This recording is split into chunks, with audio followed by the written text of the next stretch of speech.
Le contact avec le règne du végétal nous ressource. Mais allongés dans l'herbe, nous prêtons peu d'attention à ces êtres qui nous entourent. L'arbre inoffensif nous semble dépourvu de sens et de perception. Parce que nous ne le voyons pas interagir avec son environnement, notre jugement à son encontre est souvent catégorique. Il ne fait aucun doute que les plantes sont dénuées d'intelligence. Et pourtant, la recherche fondamentale, ces 20 dernières années, nous en laisse entrevoir une nouvelle dimension. Les plantes sont-elles capables de percevoir leur environnement? Ont-elles une mémoire? Une capacité d'anticipation et de communication? Toutes les études récentes semblent aller dans ce sens. Elles montreraient que les plantes ne seraient pas si éloignées des animaux et qu'elles seraient dotées d'une intelligence. Peu de ces découvertes sont connues du grand public. Pourtant, si chacun en réalisait l'étendue, cela pourrait ouvrir des perspectives sans précédent sur le monde végétal.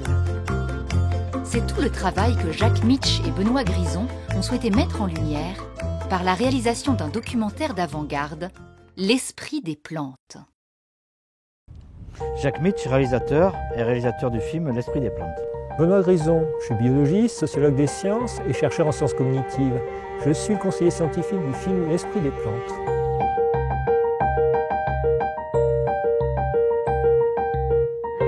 Alors, le film qu'on a fait, L'esprit des plantes, c'est un film qui casse les idées reçues, voilà, sur le monde végétal.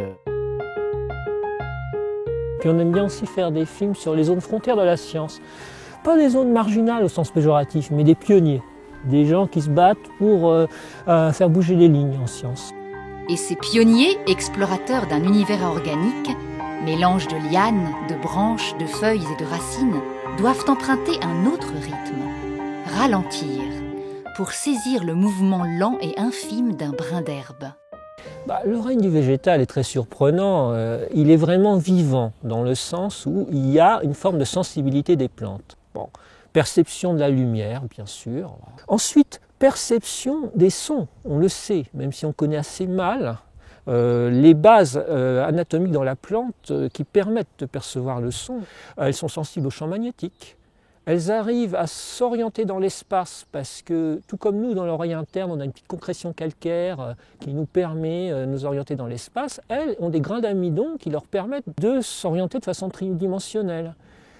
Et puis, quand on touche une plante, on sait maintenant qu'elle est capable d'intégrer le fait qu'elle est touchée à répétition et de s'en souvenir, et on reviendra tout à l'heure à la mémoire de la plante. Parce que quand vous touchez une plante, alors vous, être humain ou un insecte, etc., ça peut être à l'origine d'une agression. Donc il faut que la plante à fleurs perçoive ce toucher. Et grâce à tout un système moléculaire, notamment une protéine qui s'appelle la calmoduline, les ions calcium, etc., il y a des signaux tout de suite qui informent la plante du fait qu'elle est touchée à répétition.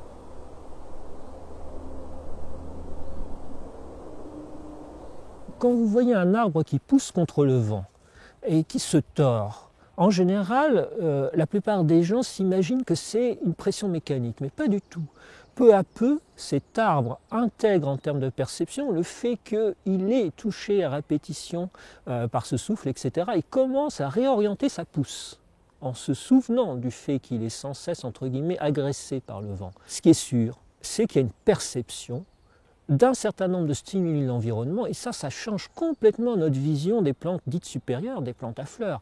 Parce que, même si elles n'ont pas de système nerveux, elles détectent tout un tas de paramètres équivalents des paramètres sensoriels des animaux, et peu à peu elles les mémorisent. Parce que ce n'est pas intéressant de percevoir les choses si vous ne pouvez pas stocker l'information et, entre guillemets, vous souvenir.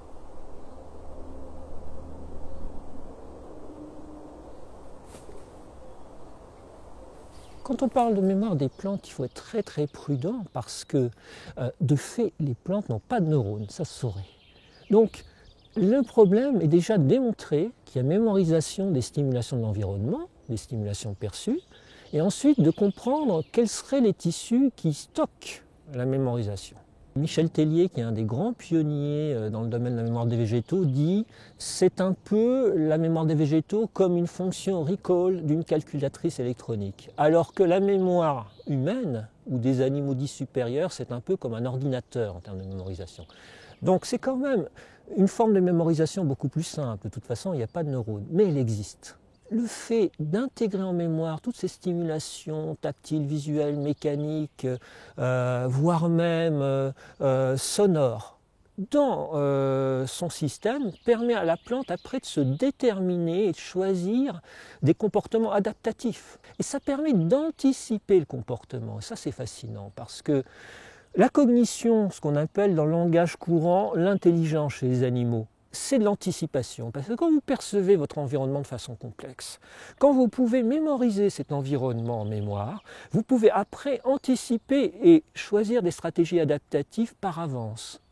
Vous prenez la dionée, qui est une plante carnivore, classique, hein, c'est une sorte de piège à loup, hein, la dionée. Eh bien, elle aussi, on l'a traitée de système mécanique il y a quelques décennies. En réalité, la dionée, quand vous mettez une mouche dans son piège à loup, elle se referme, elle va métaboliser la mouche. Mais vous répétez l'opération pendant 10 minutes en mettant à chaque fois à intervalles réguliers une mouche. On a pu montrer qu'à ce moment-là, la trappe de la dionée se referme plus vite peu à peu. On a pu le démontrer aussi en mesurant l'onde électrique qui correspond à un équivalent d'un flux nerveux dans la dionée. C'est-à-dire que la dionée peu à peu apprend qu'il y a une régularité dans le fait de lui donner de la nourriture et du coup se prépare pour mieux la métaboliser et mieux refermer et plus vite sa trappe. Donc une forme d'apprentissage et d'anticipation. Ça, c'est fascinant. Il y a une découverte fondamentale qui a été faite par l'écologiste et biochimiste Wouter van Hoven en Afrique du Sud en 1987. Un certain nombre de koudous, les antilopes d'un parc sud-africain, mouraient en masse. Et donc les vétérinaires sont intervenus du parc en se disant « qu'est-ce que c'est que ce germe qu'on ne connaît pas ?» Ils n'ont pas trouvé de germe après des semaines et des semaines. Et peu à peu, Wouter van Hoven a soupçonné qu'il s'était intoxiqué en broutant des acacias.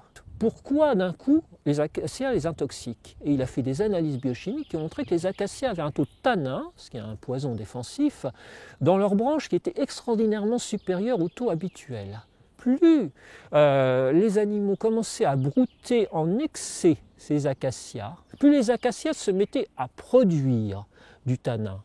Hein, ils s'adaptaient, plus de poison face à plus d'animaux brouteurs. Ok. Alors là, on peut dire que c'est une réaction physiologique. Mais là où il y a une dimension cognitive, c'est qu'ils ne se contentent pas de se défendre de mieux en mieux en faisant dans l'escalade de l'armement biochimique, nos acacias. Ils commencent à envoyer des signaux aux autres acacias par un gaz, l'éthylène, pour anticiper le fait que leurs congénères vont bientôt être broutés à leur tour. Donc ceux-ci, avant même d'être confrontés à l'animal brouteur, commencent à surproduire des tanins par anticipation. Et à la fin, les derniers acacias de la chaîne étaient super toxiques. Donc on a une vision maintenant d'intelligence collective aussi des végétaux d'une même espèce.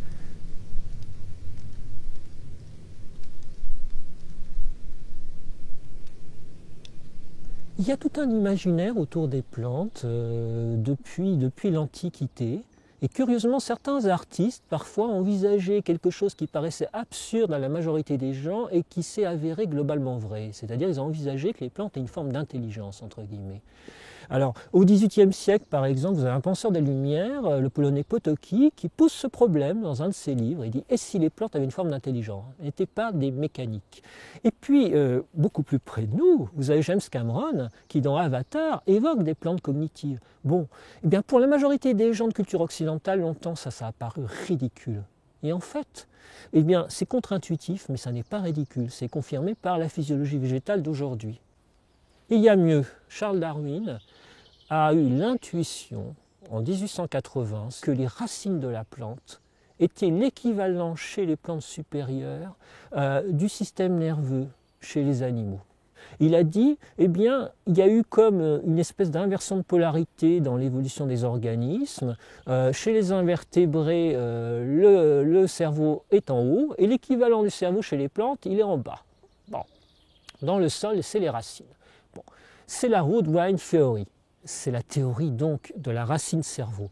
Et même la formulation française montre bien à quel point elle est paradoxale et contre-intuitive. Il a fallu plus de 100 ans pour qu'on démontre sa véracité. C'est-à-dire qu'actuellement, on sait que oui, s'il y a un équivalent de système nerveux, c'est dans les racines. Parce que dans les racines, il y a toute une activité biochimique qui est l'équivalent des neuromédiateurs du cerveau des invertébrés et des vertébrés. Il y a des capacités perceptuelles qui sont incroyables, c'est-à-dire si vous filmez des racines qui sont en train de pousser dans un substrat plein de cailloux, eh bien, elles explorent le substrat et en fonction des informations perçues, elles se réorientent. Et quand vous accélérez en fait ces films, c'est les chercheurs de Bonn, notamment František Baluska, qui ont montré ça, vous voyez que les racines de la plante se comportent comme un invertébré qui explore l'environnement, quasiment comme un ver. Voilà. Expliquer, c'était complètement hors de la pensée occidentale, que les plantes à fleurs ont l'équivalent d'un système nerveux et qu'en plus il est dans les racines, c'est quand même stupéfiant. Et pourtant, c'est vraiment de plus en plus démontré par les travaux récents. Quand on dit que les plantes ont la tête en bas, c'est une métaphore, c'est une image. En fait, ce qu'il faut comprendre, c'est que les plantes à fleurs et les animaux sont deux groupes qui se sont développés en parallèle, de manière de plus en plus sophistiquée au cours de l'évolution, et qui ont trouvé chacun leur moyen de résoudre le problème de percevoir l'environnement, mémoriser les stimuli perçus, anticiper sur ce qui se passe dans l'environnement pour mieux s'adapter au cours de la vie de l'individu. Ils ont trouvé des solutions équivalentes, les végétaux et les animaux au cours de leur évolution, mais pas semblables, forcément, puisqu'ils sont des végétaux et des animaux. Ces découvertes scientifiques sont souvent malmenées et tournées en dérision. Le processus d'évolution et de représentation de la pensée humaine laisse souvent peu de place aux novateurs. Quand on s'intéresse à un sujet comme les plantes, par exemple, l'intelligence des plantes, d'entendre encore aujourd'hui des gens qui remettent en question des choses qui ont été prouvées il y a 20 ans, et en plus des fois c'est des chercheurs, c'est très énervant. La vérité scientifique, elle fait son chemin cas par an, effectivement. Il y a des moments de résistance, il y a des moments de percée, et les gens peuvent, parfois pour des motifs très nobles, parce qu'ils avaient construit une belle théorie à laquelle ils croyaient sincèrement, avoir du mal à faire le deuil de leur théorie. Les gens peuvent aussi résister parce que d'un coup ils se disent mais alors là c'est vraiment l'ego au contraire hein, et plus du tout l'activité de recherche, mais moi j'ai l'air de quoi s'ils ont raison. Donc ouais c'est pas facile, c'est pas comment dire une ligne droite le progrès scientifique, hein, c'est très sinueux, il y a des résistances, il y a des régressions, il y a des avancées. Il n'y a pas de vérité en fait. En science, et aucun vrai scientifique va dire c'est la vérité, c'est ça. La science évolue tout le temps, il n'y a pas de vérité. C'est pour ça que moi quand je fais un film sur la science, l'intérêt c'est de faire réfléchir, voilà. Que les gens se posent des questions sur le monde qui les entoure. Et voilà, ça c'est le plus important. Et c'est le grand mouvement de la science, de même que la vie ne s'arrête jamais d'évoluer, la science non plus. Et on passe de vérité relative en vérité relative. Mais à chaque fois on affine un peu quand même, hein, parce qu'on n'est jamais retourné aux théories scientifiques des Grecs par exemple. On affine un peu mais on n'a jamais la vérité absolue, ça serait trop simple. Toutes ces plantes extraordinaires nous invitent à l'humilité et la science c'est aussi ça, c'est une leçon d'humilité face au réel et sa complexité. Personnellement, ces travaux en physiologie végétale sur la cognition végétale, sur la neurobiologie entre guillemets des plantes, ont changé ma perception de l'univers végétal. Formé à la biologie animale, chercheur en sciences cognitives, j'aurais trouvé absurde il y a 30 ans qu'on parle de cognition végétale, de cognition des invertébrés, par exemple des abeilles et des fourmis, oui, mais de cognition végétale.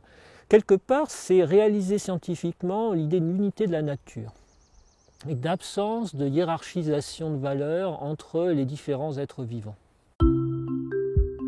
Des millions d'années séparent l'apparition de l'homme de celle du végétal. L'homme posséderait environ 30 000 gènes, soit moins qu'un grain de riz. Comme se le demande le botaniste Francis Hallé, l'homme égocentrique pourrait-il être moins évolué que ses cousins feuillus ? En toute discrétion, se pourrait-il que les stratégies d'adaptation des plantes nous aient devancés ? Entouré par ces êtres verts, l'homme ne devrait-il pas apprendre à mieux s'en inspirer ? Car si l'on en croit Charles Darwin, les espèces qui survivent ne sont pas les espèces les plus fortes, ni les plus intelligentes, mais celles qui s'adaptent le mieux